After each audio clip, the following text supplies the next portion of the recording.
Malgré le fait que notre gouvernement soit sur le point d'exploser, mais ça j'en parlerai la semaine prochaine, probablement selon les événements, pour la 3e fois consécutive, mes humeurs virent au jaune.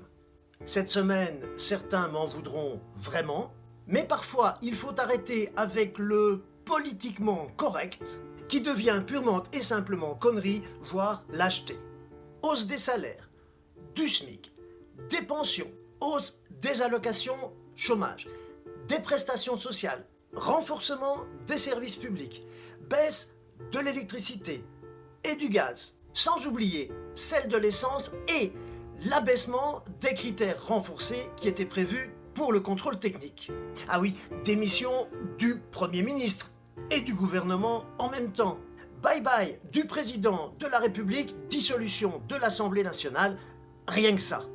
Et puis, depuis qu'Édouard Philippe a annoncé plusieurs mesures, hier, donc mardi, tardives certes, mais bien réelles au demeurant, les Gilets jaunes, dans leur ensemble, ne veulent absolument pas comprendre ou entendre le mot apaisement. Refuser les moratoires proposés par le gouvernement pour prendre le temps de parler, 6 mois. Ne pas accepter d'être considéré comme responsable des violences. De négocier, de chiffrer leurs énormes et très variées exigences. Nier que tout cela aura d'énormes conséquences budgétaires. Nier les menaces entre gilets jaunes. Bouder les invitations, plusieurs, du gouvernement à se rencontrer. Et surtout refuser pour la plupart la moindre responsabilité dans la situation, cela ne ressemble plus à rien. Il n'y a aucun chiffrage, reconnaissons-le, ni une réelle représentativité, puisque chaque élu est directement viré. Et que tous les groupes, finalement, et ils sont très nombreux, ont des exigences tout à fait différentes. Et si je dis exigences, c'est parce que ce ne sont plus vraiment des revendications. Les revendications, ça se discute. Comment considérer une seconde que ce mur de refus, passé maintenant du côté des gilets jaunes, soit une base raisonnable de discussion et enfin comment demeurer crédible? Tous ceux qui appellent sur les réseaux sociaux à manifester ce samedi seront responsables de ce qui va se passer samedi, mais ils réfutent tous et à l'avance cette réalité. 5 morts et des blessés en urgence vitale, ce n'est pas suffisant. Chacun sait ce qui se passera samedi et des violences terribles éclateront fatalement. Appeler à manifester encore et encore alors qu'il y a pour le moins une main tendue, c'est totalement irresponsable.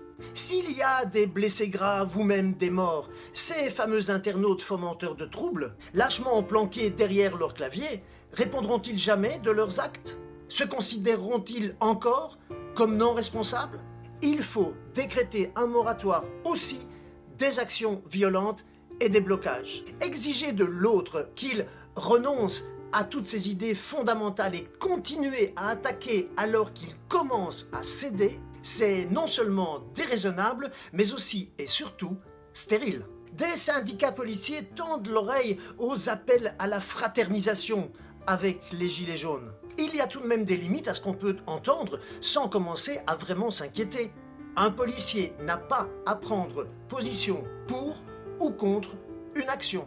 Il est au service de l'État et donc du citoyen et doit appliquer les consignes. On n'est pas ici dans une sorte de mouvement romantique ou héroïque, comme beaucoup voudraient nous le faire croire. Il s'agit bien d'une révolte dure et il est impératif de garder les pieds sur terre avant que tout ne devienne incontrôlable. J'entends beaucoup de gilets jaunes appeler à renforcer les actions, à manifester encore plus fort ce samedi. C'est leur droit, bien sûr, mais on en entend aussi qui menacent carrément de monter à Paris avec des armes. Qui peut accepter ça? On ne veut plus voir d'hôtels particuliers incendiés, de véhicules civils ou policiers incendiés, de fusils d'assaut volés, de grilles arrachées qui écrasent les manifestants et les plongent dans le coma, la tombe du soldat inconnu piétinée, l'Arc de Triomphe ravagé, de nombreux magasins pillés, des péages livrés aux flammes. Tout cela est malheureusement bien réel et tout le monde exige des changements immédiats, y compris la presse. Mais est-ce bien réaliste ? Cela représente des milliards de pertes pour la France qui n'en a pas les moyens parce qu'elle vit déjà à 110% à crédit. Personne ne l'ignore.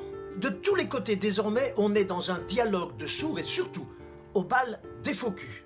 Et puis l'économie finira par tomber à genoux, alors que c'est tout le contraire du résultat qui était recherché. Attention, car on dit que l'économie se venge toujours, et n'oublions pas qu'il y a une Europe et un monde autour de nous. Enfin, qui sont les Gilets jaunes? On est loin d'avoir la réponse à cette question, et m'est avis qu'elle n'est pas totalement claire. Et pour finir, je n'en peux plus d'entendre toutes ces stars du cinéma, de la télévision, de la chanson, du stand-up, donner des leçons de morale aux politiques et, du haut de leur fortune, soutenir bien généreusement les Gilets jaunes. Ils semblent tous avoir oublié que depuis des lustres, ils ont soutenu tous les présidents et se sont affichés sans vergogne à leur côté comme à leur table. Ce samedi, des Gilets jaunes français veulent rejoindre la manifestation bruxelloise. Alors évidemment, on craint des débordements et de graves violences, alors s'il vous plaît, chacun chez soi et les Gilets jaunes seront bien gardés. Maintenant, de grâce, allez donc vous mettre à table, non pas pour bouffer du flic ou du politique, mais bien pour essayer de faire triompher des idées, des vrais. Vous étiez crédible, alors redevenez-le. Je pense vraiment que c'est le moment ou jamais, car samedi, il pourrait bien être trop tard. À mercredi.